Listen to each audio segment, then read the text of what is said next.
Why do we become a bar mitzvah at adolescence? Because something dramatic happens to our minds at this time.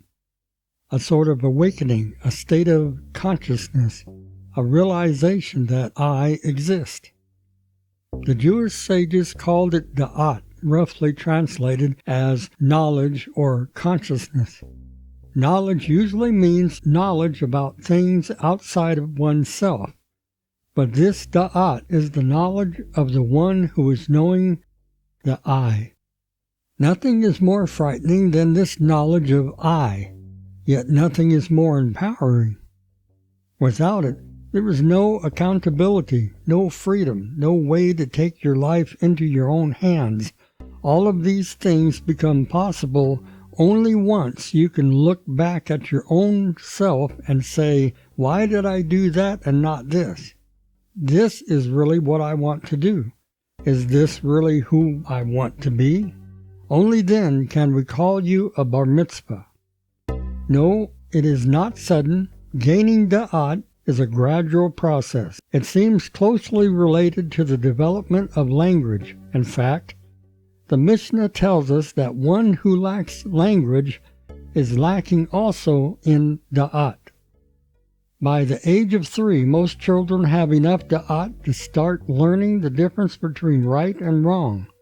That is why 3 years old is the age a Jewish child traditionally begins his or her formal education. New discoveries of self continue at critical stages of childhood and even later. It's not until 20 years of age the sages determined that most people develop a mind of their own. But no transformation in life can compare to that of adolescence. At that age, da'at unravels from its cocoon, and human beings emerge, for that is a human being, a being that knows itself. Knowing is everything. The world comes into being. The Kabbalists say, because God knows it to be. If so, knowing is the fabric of which all things are made. Everything is knowing. Electrons know the direction of the positive and the negative poles of their electromagnetic field. If they did not, we would have no electricity in our homes.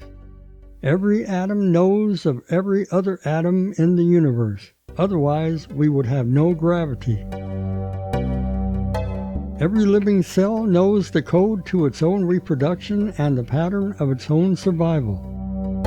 The bacteria that invade a host organism know just how many of them there are after multiplying within that host, so that all as one at the moment they reach critical mass, they can release their toxins and weaken their host, or else they would suffer certain expulsion and bacterial illness would be unknown.